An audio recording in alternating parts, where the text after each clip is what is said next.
Sveiki! Šajā videoklipā apskatīsim diferenciālu vienādojumu risināšanu MATLAB programmā. Vispārīgi diferenciāli vienādojumi ir vienādojumi, kas satur nezināmas funkcijas atvasinājumus un diferenciāļus. Diferenciāli vienādojumi var būt pirmās kārtas, otrās kārtas un arī jebkuras citas entās kārtas vienādojumi, kuri var tikt doti gan tieši, apslēpti un arī parametriski. Videoklipā apskatīsim gan pirmās kārtas, gan arī augstāku kārtu diferenciālu vienādojumu risināšanu un arī Cauchy uzdevumu risināšanu. Vispārīgi diferenciāli vienādojumi var tikt pierakstīti ar šādu tipu mainīgajiem y', kas nozīmē atvasinājumu, kas ir viens un tas pats, kas dy pret dx, un arī funkcijas atvasinājums. Pēc šādu tipu tos var pierakstīt un augstākās kārtas diferenciāli, un tad atkal ar diviem apostrofiem un tā kā. Lai vizuāli parādītu, kas ir atvasinājums, apskatīsim to grafiski. Tātad funkcijas as uz x un y ir atrodas kaut funkcija y pēc x, kur, teiksim, pie vienas vērtības kaut kādas x nulītes. Nulītei atbilst funkcija kaut kāda y0 vērtība attiecīgi atbilst, bet tajā pašā laikā vērtībā x1 atbilst vērtība y1.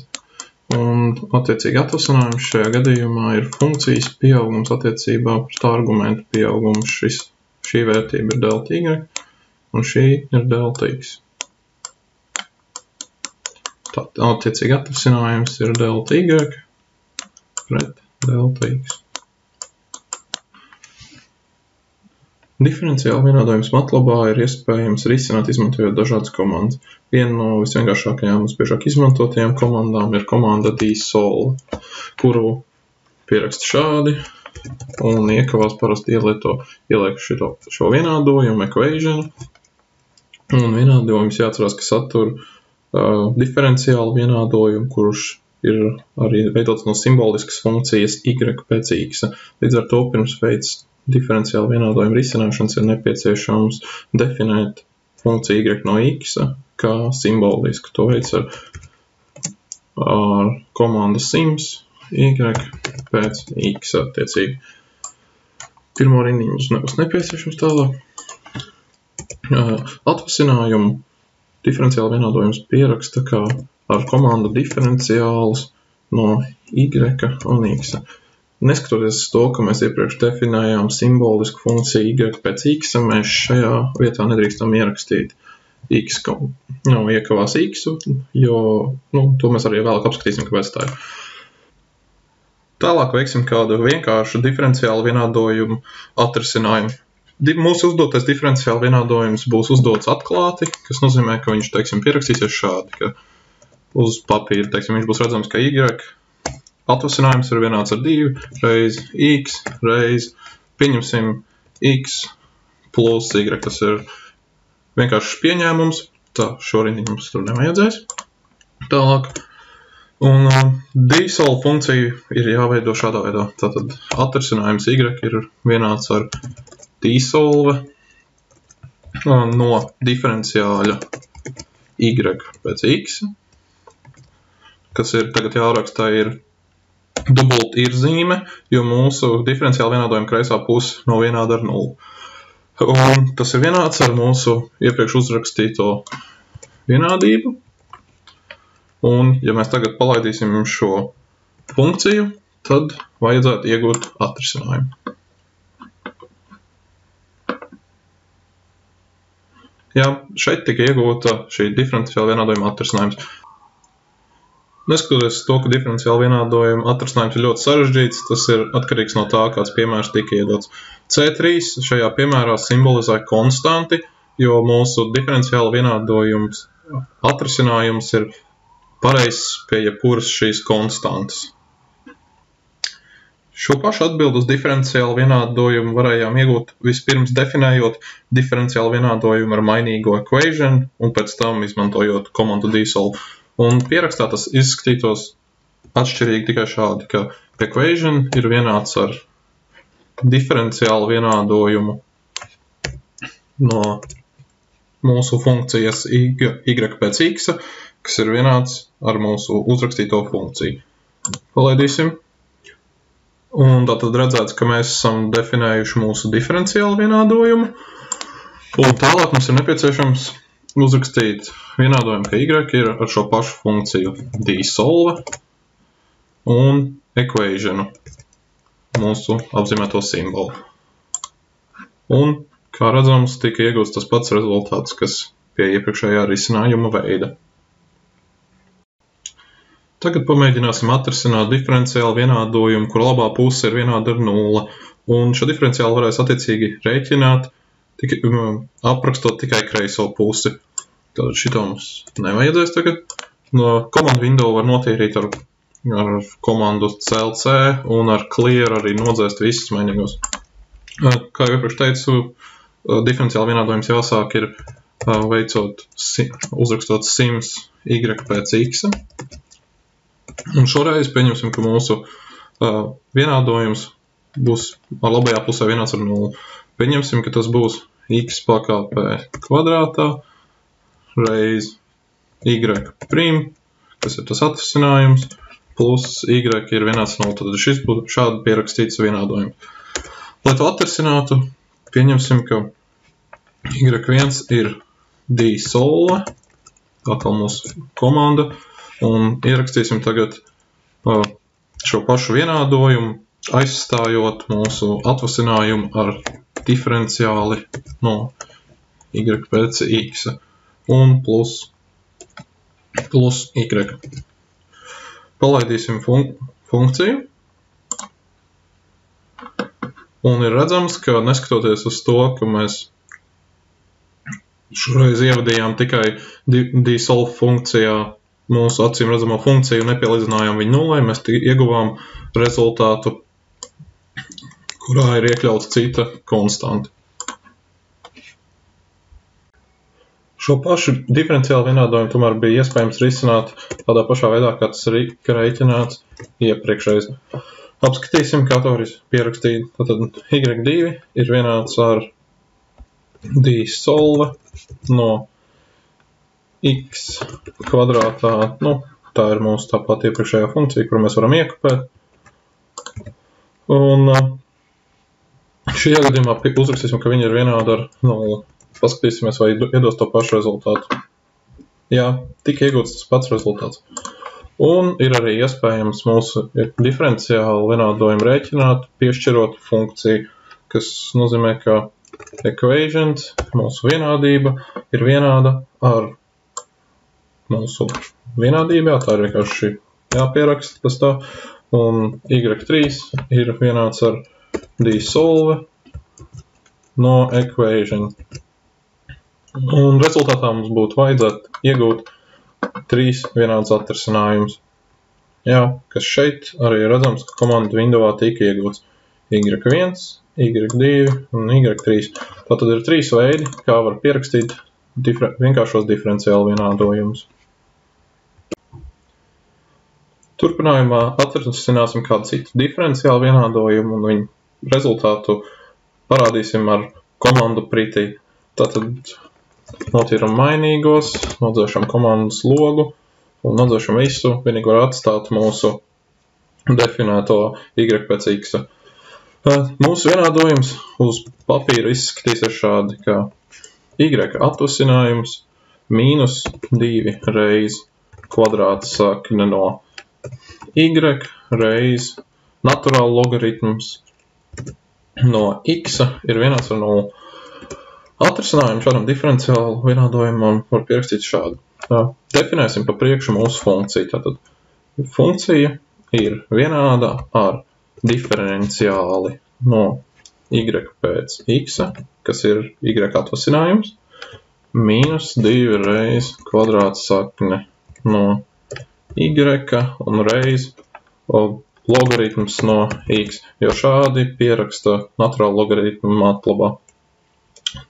Tālāk ir jāraksta atrisinājums, ka y ir vienāds ar dsolve pēc x, un to, lai uzskatāmāk parādītu, var parādīt ar komandu pretty.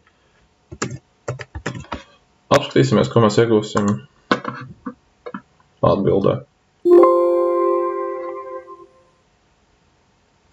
Kāda kļūda? Tātad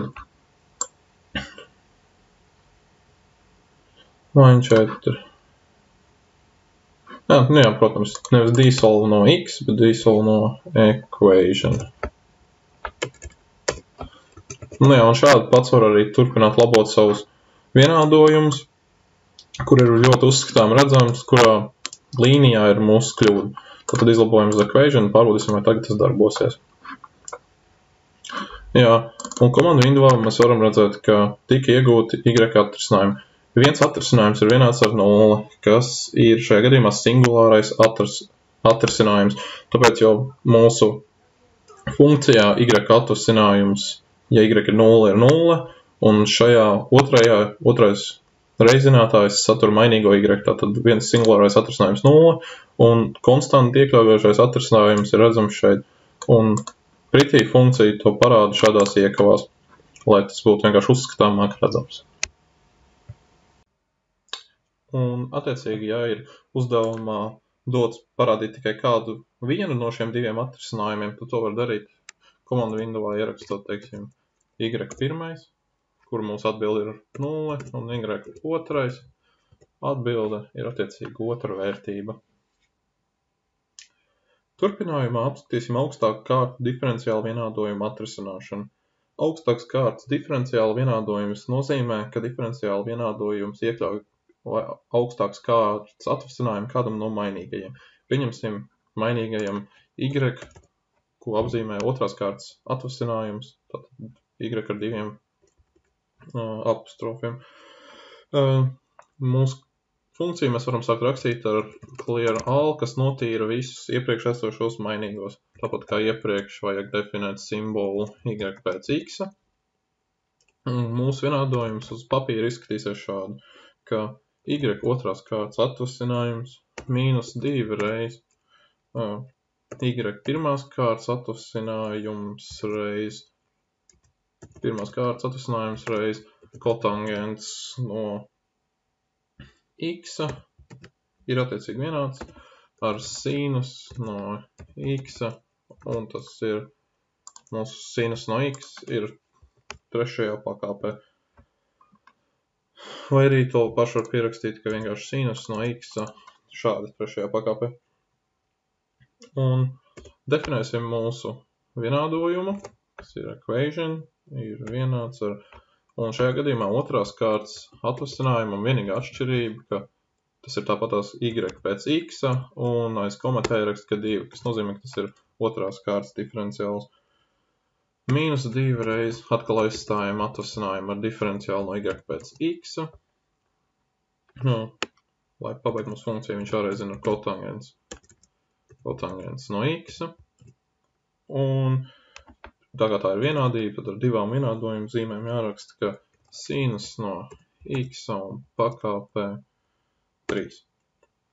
Un, lai iegūtu rezultātu, ir jāpieraksta y ir ar mūsu komandu desolve no mūsu vienādojuma. Pārbaudīsim, vai darbosies.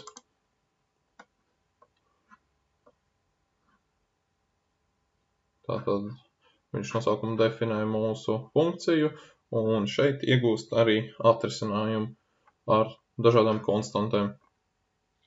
Lai vienkāršotu, šo mūsu iegūto atbildi var uzrakstīt atbilde, ir vienāda ar komandu simplify.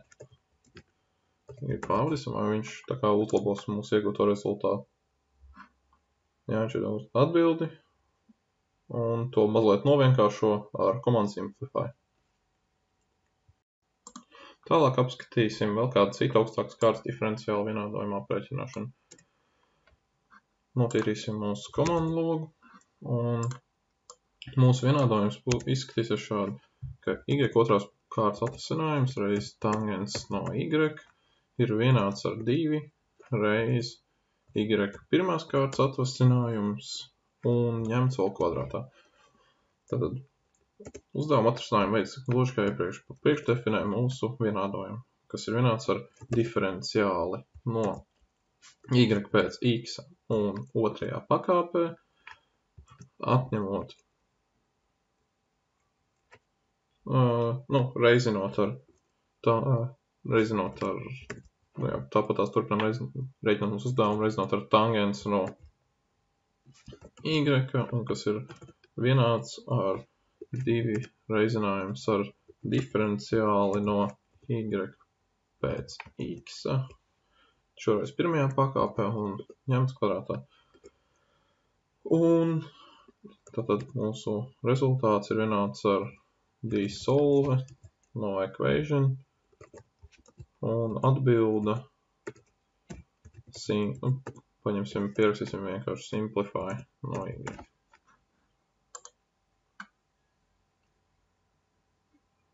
Tātad šeit tika iegūti mūsu atbildes rezultāti. Tātad atkal mūsu singulārais atrisinājums ar 0, singulārais atrisinājums ar kādu noteiktu konstanti un trešais atrisinājums, kurā ir iekļaut konstanti jau vienādojumā. Tātad tālāk apskatīsim Cauchy uzdevuma atrisināšanas. Tātad Cauchy uzdevums vispārībā ir uzdevums atrast diferenciālu vienādojumu no f funkcijas, kura sevi iekļauj gan diferenciālu atvasinājumu, gan y funkciju, gan x funkciju. Sākumā apskatīsim diferenciālu vienādojumu pirmās kārtas atvasinājumu. Un pēc Cauchy problēmas y pēc x vērtības nulīte ir jābūt vienādam ar y nulīti. Un šo sauc arī par Cauchy atrisinājumu.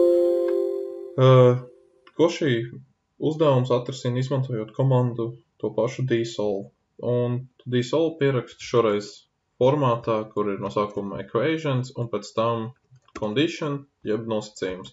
Tātad tā. Kā jau mūsu apskatāmies vienādojums šajā gadījumā būs y pirmās kārtas atvasinājums reiz kotangens no x ir plus y ir vienāds ar 2. Uzdevumu risina tāpatās tālāk izmantojot dubulttirzīmi. Tātad, un mūsu sākuma nosacījums y no nulītes ir vienāds ar -1.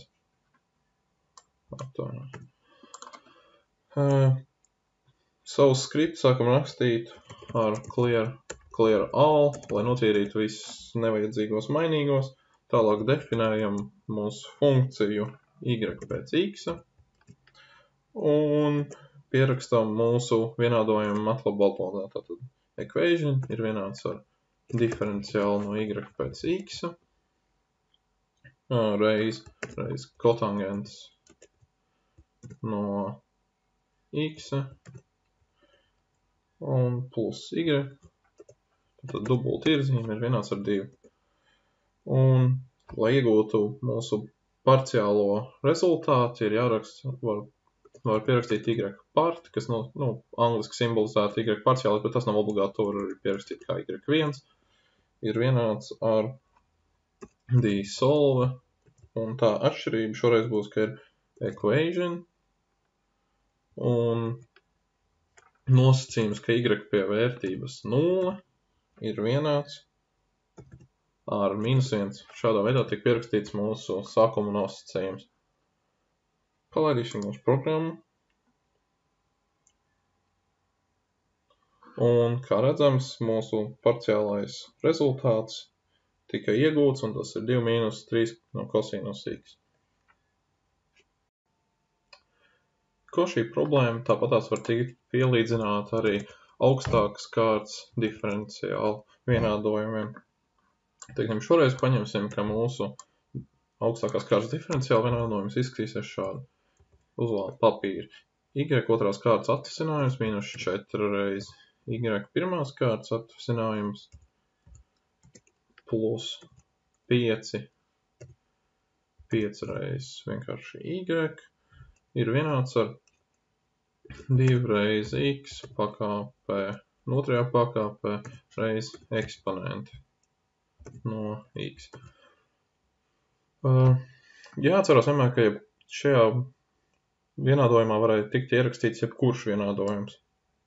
Un šajā gadījumā mūsu sākuma nosacījumi būs tādi y no x vērtības 0 ir vienāds ar 2, un y atvasinājums no x vērtības 0 ir, vai mazliet kļūdiņa, y ir vienāds ar 3.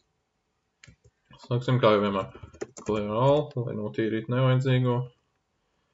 Definējam funkciju. Apzīmēsim, ka dy ir diferenciālis no y pēc x. Un mūsu vienādojums tātad attiecīgi tālāk izskatās šādi. Diferenciāls no y pēc x otrās pakāpes. Vai, y pazudums. Mīnus 4 reiz diferenciāls no y pēc x plus 5 reiz y. Dubult ir zīme, jums ir vienādība 2 reiz x pakāpē 2 reiz eksponenti no x.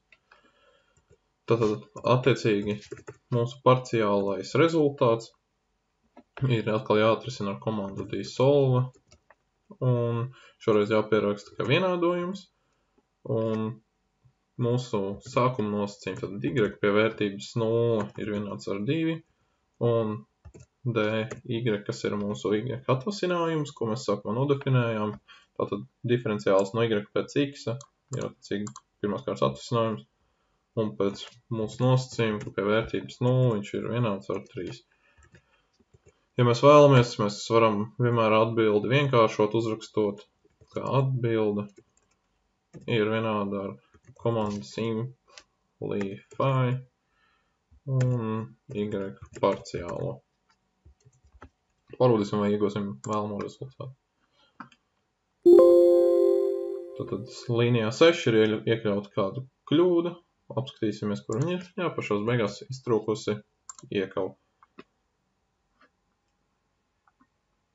Un šeit tika iegūta mūsu parciālā atbilde.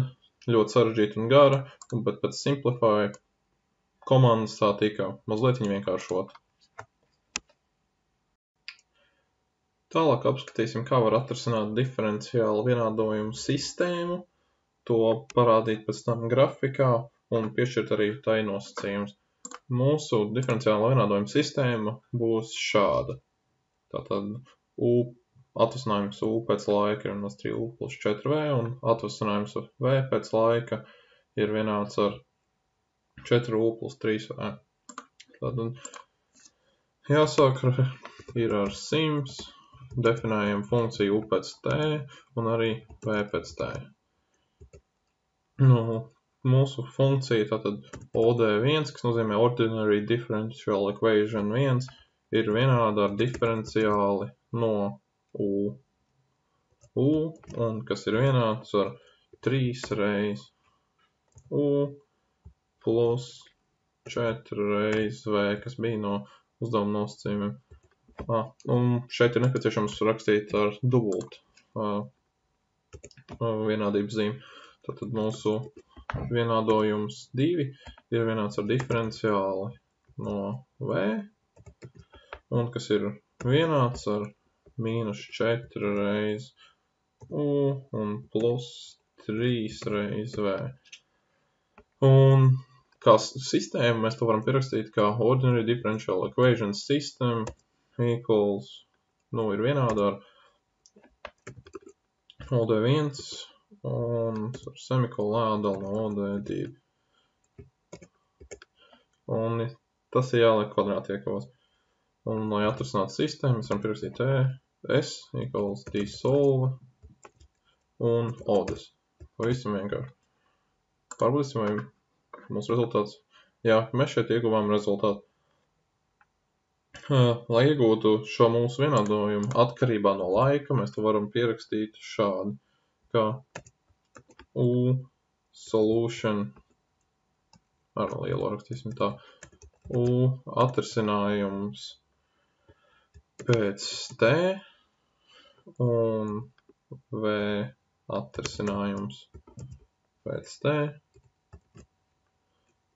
Laistais un cieta kvadrāta iekals ir vienāds ar dsolve diferenciāla vienādojuma atrisinājumu no mūsu vienādojumiem.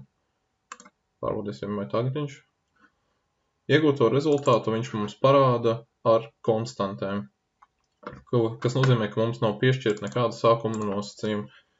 Piešķirsim sākuma nosacījumus, kur pieņemsim, ka pirmais nosacījums ir, kad U pēc nulles, kad laiks ir 0, ir vienāds ar 0, un otrais nosacījums mums būs, ka V pēc nulles ir vienāds ar 1. Un kopumā tad mūsu nosacījumi ir pielīdzināti sistēmai, atkal ar kvadrātu iekavās nosacījums 1 un arī nosacījums 2. Un tālāk mēs varam atrisināt mūsu vienādojumu, pierakstot U solution pēc T, un mēs rakstīsim ar lielo funkciju, ja tā ir atrisinājuma funkcija, un V solution pēc T attiecīgi ir vienāds ar dsolve, un pēc mūsu vienādojumiem un arī pēc nosacījumiem. Apskatīsimies, kādu mēs iegūsim rezultātu. Līdz ar to pie U pēc laika 0 un V pēc laika 0 mūsu iegūtie rezultāti ir šādi.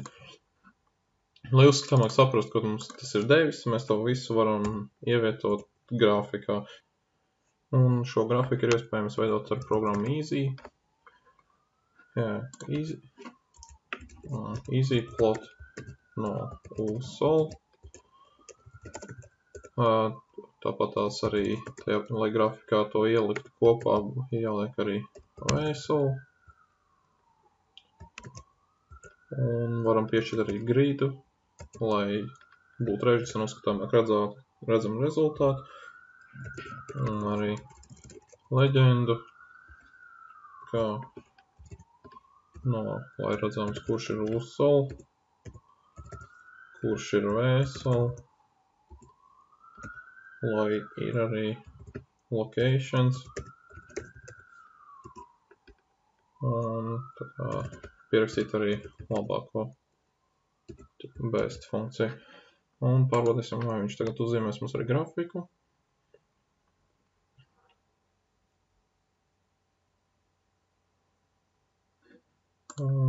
Jā, šeit tika iegūts grafiks,